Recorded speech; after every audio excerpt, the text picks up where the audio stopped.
Welcome to another episode of the Buzzworthy Consultant Podcast, where we talk with thought leaders in the consulting industry, like today's guest, Drew Sutton, an executive coach, best-selling author, and former Aerospace chief engineer who helps leaders build high-performance cultures that thrive without them. He is also the creator of the culture scripting, a proven method that helps teams overhaul misaligned cultures in 90 days or less. Whether through coaching, keynotes, or strategic events, Drew equips leaders to eliminate friction, scale purposefully, and build organizations that create impact far beyond the bottom line. Let's see what buzzworthy insights Drew has in store for us today.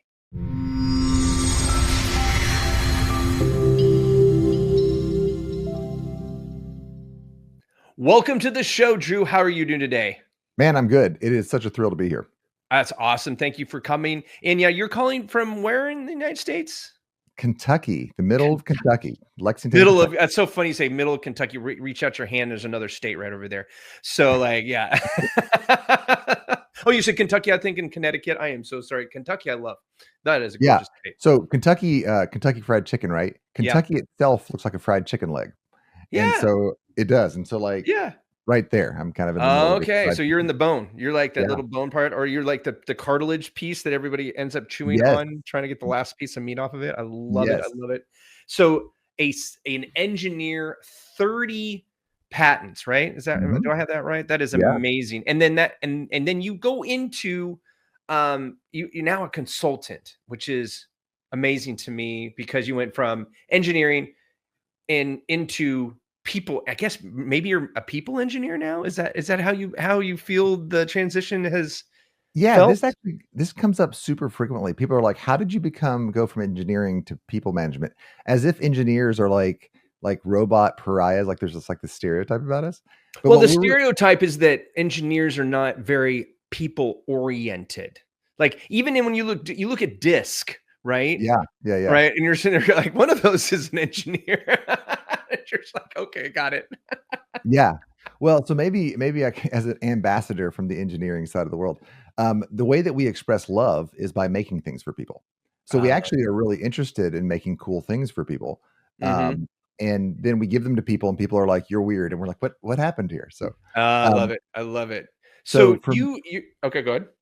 For me as an engineer, so there's this thing called systems engineering where you take a look at how the system is working. So that it could be like a manufacturing line, or it could be a software system, but you're taking a look at the flow of energy between the two units in the system.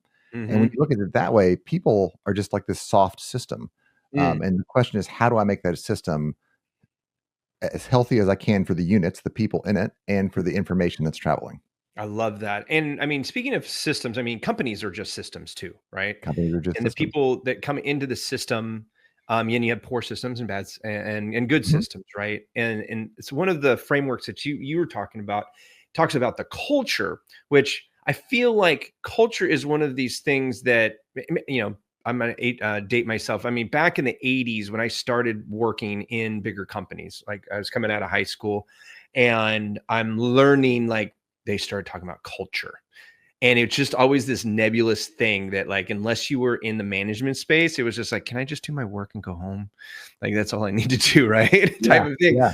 But then I'm moved into, entrepreneurship after I got out of the Air Force. And when my team got to about a dozen, I started realizing that culture is like the grease between the gears. And so you can have all the gears finely tuned and they can go there, but you have a lot of heat and friction without the grease, because that culture seems to help smooth things through, kind of guiding those gears to just kind of be there. So is culture nowadays, because is that still something that is overlooked by, say, the 7 and 8 figures folks that are like just getting in there? Or is this something that has been embraced, just people are approaching it the wrong way?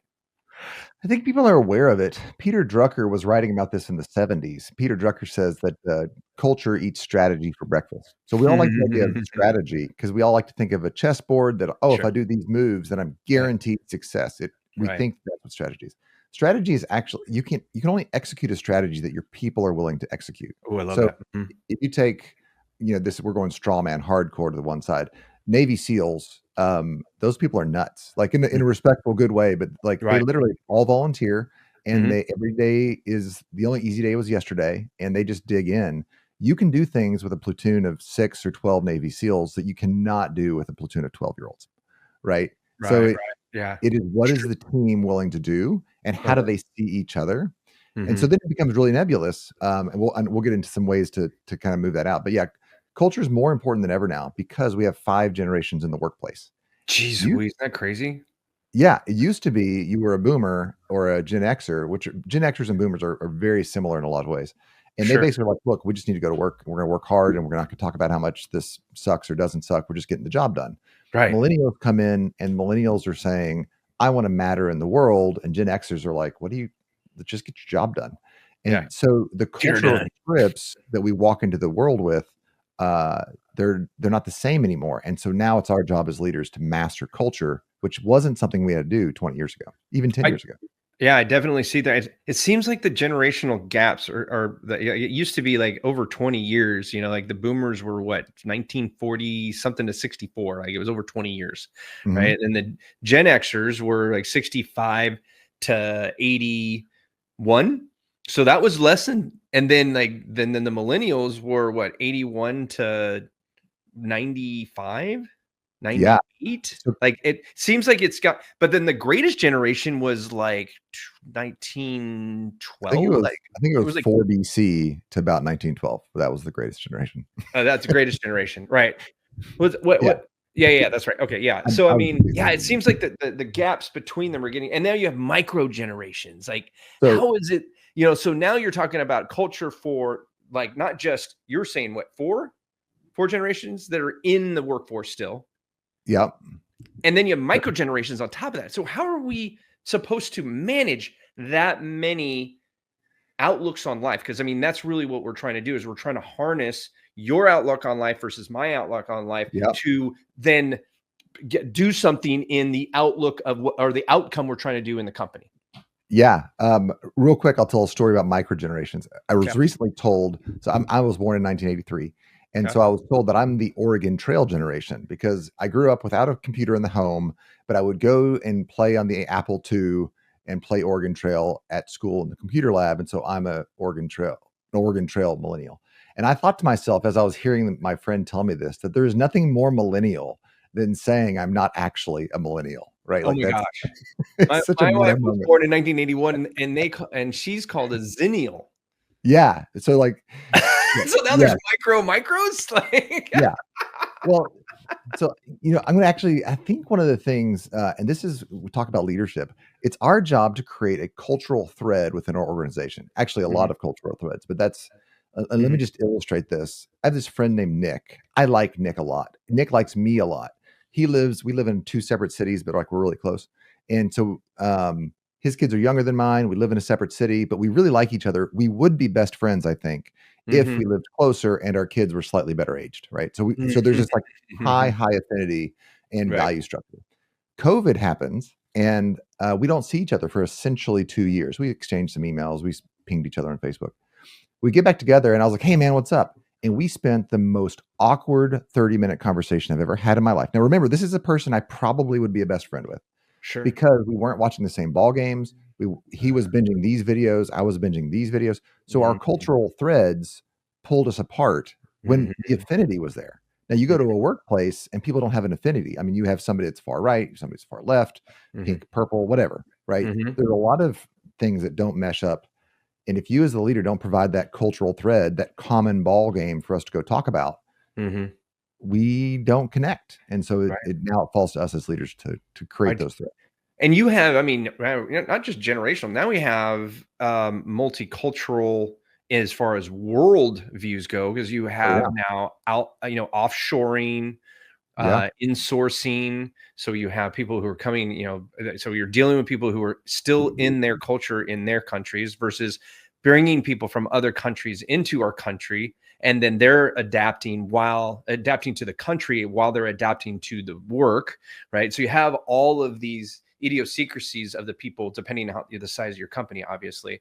I would never want to run a multinational company in this day and age, just because of such a discrepancy of views from country to country. I do a lot of travel. Yeah. I've gone through 34 countries now, right? And each country by themselves, great. But you listen to them talk about each other. It is crazy. It's like the neighbors bitching back and forth. Yeah, you start talking 2001. I think honestly, and we'll just take the red and blue teams, right? I think everybody knows what teams those are. Yeah. I think legitimately the political argument between the red and blue teams were how many food stamps should we give out and how much should we spend on schools? Like we all want good things for the kids, and now we're just going to fight, kind of. But we respect each other and each other's viewpoints. We're just going to kind of argue about where we're actually spending the money. Right. But today, it's if you're red or blue, or again green or yellow or whatever color you are, the other people are evil, which is a very different thing. Right. And people come into the workplace. I mean, I worked at a large Fortune 100 company during COVID, and there was this moment where they said, if you've been vaccinated, you can come to work and not wear a mask. But if you've not been vaccinated, you have to wear a mask. And I raised my hand in the car. I was like, guys, this is as bad as racism or the homosexuality question in the 90s, or like people hate each other over this. And you're forcing people to like wear a mask, a flag that says, oh, I believe this way. I was like, this is bad. And culturally, culturally, it was suicide. And my team, my leadership team was like, we don't see what's wrong. Of course, they took the vaccination. Sure. I don't know what we call that. The normal people. The vaxxed. Yeah, the vaxxed. So they took it. So they were like, we don't mind ostracizing the vaxxers. And I was like, guys, do you not see? And like, this was a closed leadership meeting. And I kind of made it awkward for a while. I was like, for me and my team, I'm wearing a mask until my whole team doesn't have to wear a mask, because that is good leadership. And they're like, well, the policy is. I was like, well, the policy is policy. I'm talking about people. You can't stop me from wearing a mask. Yeah, and I am not. There's people who wear masks in their cars by themselves, and it's like, and so people they'll point at him and go, look at that idiot. I'm like, or that's how they. What does it matter to you whether they wear the mask or not? They're not making you wear the mask, so who cares?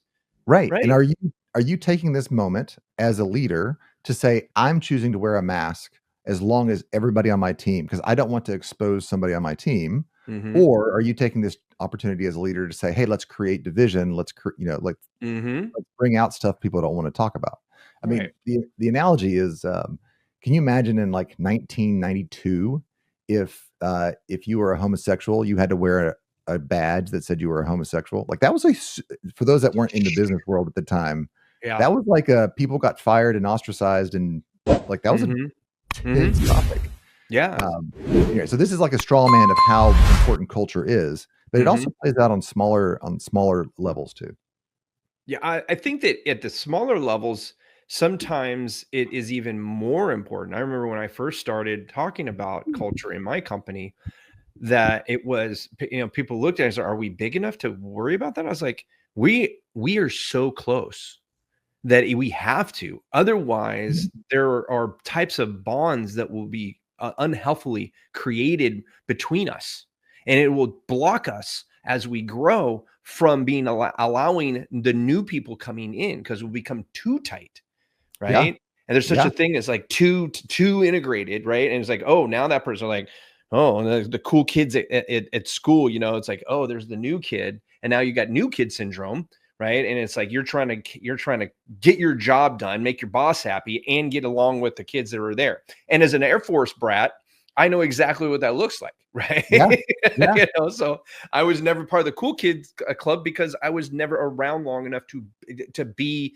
institutionally present, right? And I think that's where we get caught up in there. And as we grew fast, the work that I did early on, as we doubled up in about two years, about 24-month period, went from about 12 to 24. And that was a huge difference, because now there were people in my building I hadn't met yet with 24 people. Yes. And that's because of how busy I was, right? And it's like, well, now I need to make sure that they've got all the information and everybody's brought them in, just like when we were with 12 of us. Yes. Right? And we had that going on. So yeah, I think it's just as important the small as it does with the Fortune 100 company. I just think that the folks at the top of Fortune 100 companies are so disengaged from the day-to-day, what I call frontline workers. Yes. Actually, I argue that the health of an organization can be measured by the distance between the decision maker and the consequence holder. And Mm. this comes from a guy called Whitehall. He did these studies. This is like one of those soapboxes. Like I can ruin a party talking about Whitehall studies. Like but basically, the summation of it is he created a scenario where the person in the study is me. I think I'm killing somebody because they're answering questions wrong, but I think I have to keep going with the process because my boss is telling me to. Right. So, I mean, you got to look up Whitehall studies. Simon Yeah. Sinek Did they do that with there was also like a person in a lab coat, and there was like volunteers, and they were buzzing somebody that was screaming on the other side of the wall. This is it. Yeah. Yeah. Okay. So it turns out as you increase the authority of the proctor, and as you increase the abstraction from the person being harmed, that it goes up to like 95% of people kill the people. Jeez, and then you look at the modern corporation and you're like, oh, I think this is a Whitehall study in the worst sense, because we don't ever see our clients. We just feed them. I'm trying not to pick on something that's going to be too, like, you know what, we just look at the food, right? Like, what are we putting in our food, right? Oh, like, I'm not trying to pull a string here, but seriously, people making the decisions and the people eating the food, not the same people. Well, I mean, I think it's not even a string. It's a new law, right? And it's a law that, with the red dye, I mean, we can say that one because it was outlawed in so many countries. And why wasn't it outlawed here? Because of that distance because of the industrial age of food, and so I think that you're spot on. Like, that distance makes you numb. Like, you're not even thinking about it. It's like, you're just seeing the numbers. This is one of the reasons I don't even work with enterprise companies, because I know that I don't have actual influence on how they're going to move forward with their messaging and marketing. Just like as much as you're going to change an entire culture without being the CEO or the president of a company. Yeah. Because that's where it comes from, right? Yeah. So, real quick story on that. I'm a pretty religious guy, and I got convicted at this moment. I was like, I was kind of middle management, and we pick certain people to talk bad about. They're the people that you're frustrated with, so you talk bad about them, and or this situation, and you're like, oh, my bosses are stupid. And I was sitting here, and I just got convicted. I was like, I'm talking a lot of negative stuff about people behind their back, and it's cool, like, because somebody talks about Jerry who's below us, or Sam who's an idiot above us, and so I just like, you know what, I'm just gonna start saying this. I was like, hey, I have nothing productive to say about that, right? Just a really quick one-liner. I'm not saying that you're a bad person. I'm just saying I don't want to play this game. Go talk bad about other people and not around me. But Drew, I don't have anything productive to say about that. Obviously, I'm frustrated, but whatever. Right. And then I noticed all of my peers within about a month started saying that. I don't have anything productive to say about that. Right. And everybody that worked for me started saying that. And this is the moment. I was in a meeting and a VP looked at another VP and said, I don't have anything productive to say about this. It was about 6 months later. And I was like, that's my phrase. Like, I think I just dragged dog here. How cool is that? So then I began thinking about culture as a system.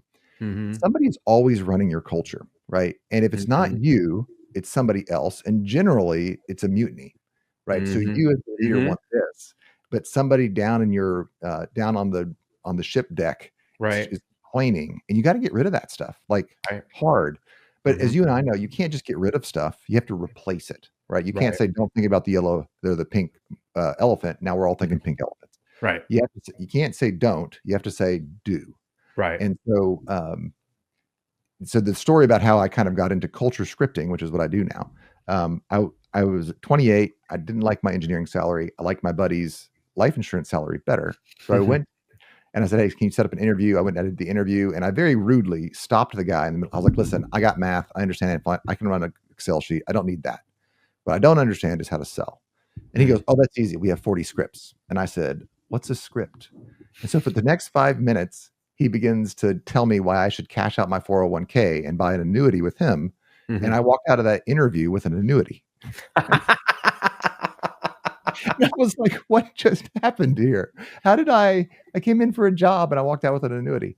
scripts. And I thought, but my takeaway was not, oh, I have an annuity now. My takeaway was, what if we as leaders looked at culture and Mm, scripted our culture and wrote these little 3 to 4 minute scripts that we mm, could say over and over and over and over again.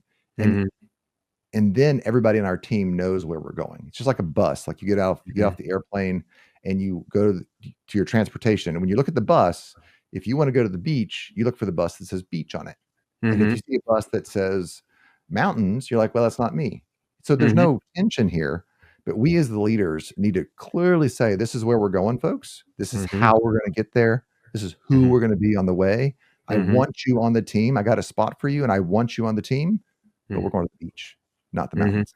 And Right. when you articulate that clearly, the whole team starts to flow in a crazy way. Yeah, I think Simon. No, no, no, not Simon Sinek. Who wrote Good to Great? Jim Collins. Collins. Yeah, he talks about the bus. It's like the bus is going into Puerto Rico. Your job is to get all the right people on the bus. Doesn't matter where the bus is going. If you have the Yeah, right people on the bus, you can change directions if you have the right people on the if bus. you have the right Because people. they're not there to go, not maybe necessarily to, you've told them when they got on the bus, you're going to the beach. And then all of a sudden you're like, well, there's a hurricane coming in. Guys, we're going to go to the mountains instead. And everybody's like, everybody stays on the bus because Right. they're there for the ride of the bus. The driver, they're there behind the driver, which is usually the CEO, who's usually writing the script, right? Like for Yeah. me, our culture right now is one of constructive, dissatisfied fiduciary marketers. Okay. It's there's a lot of big words. We break Yeah. it down to very simple things, but as far as like the key words in there, there's that constructive dissatisfaction and a fiduciary marketer. Those are the two. Those four words say a lot of things, right? Yeah. But of that, when I'm talking to somebody, when we do interviews and stuff for my company, I'm the person who's doing a culture fit. Yep. My operations manager, she's doing a skill fit. There you So go. she decides whether they can do the job. I decide whether they fit in the culture, if they're going to be a good fit for the company, Yeah. right? Because that's my job. My job is to do what you're talking about, is like, you got to script that culture. And so now we're on a mission. We have a battle cry of creating 17 million jobs in the United States by 2024, living wage Yeah. jobs through Yeah. B2B service-based businesses, right? So now we have a purpose bigger than ourselves that I'm very passionate about. And so when I talk to it, they can feel my passion. You can't fake that, I don't think. I guess there's a couple people who have, but they're all in jail now. And then but then it's about those core values, because those are kind of like the leading indicators of what you're actually striving for, right? Yeah. No, there's a couple of core messages you have to talk, and you have to talk them all the time. So my grandpa, he was like 73 when he retired, and I was like 10. And he goes, Drew, you got to tell them 4 times that their dog needs a rabies shot before they come and ask you if you've ever heard of a rabies shot. And I was like 10 years old. I'm like, what do I even do with that statement? I don't know. But what he was saying is that now he's a veterinarian, right? So these are people that already trust him with the life and the health of their animals. And he's saying, as a trusted advisor, I have to tell you 4 times that you need something that's important for you before you even get around to asking me if I've heard of it. So, Mm, as the boss, I think that we do a really good job. This is another quote from another one of my bosses. You got to train them how to put in their time on the first Friday they come and every Friday thereafter. And the idea is that I think people think about bosses and we're like, well, the boss needs to do real work. And we, as the boss, we used to do the real work. Now, all of our life is, we're not touching, we're not doing marketing, we're not doing engineering. We kind of feel worthless. We're like, I need to prove that I can still do it. Like, I'm still in there with the kids. But no, and I argue your single job as the boss, especially when you get 20, 30 employees, is to champion culture. Because if you're not championing it, somebody else in your organization is defining it in their terms. And that's always a mutiny. It's never good. So your job as the boss is to say, this is what our culture is. You got to tell them 4 times that this is, we're creating jobs. This is why you're doing, you got to connect the dots. We're creating 17 million jobs by doing this. You're doing this job to help us.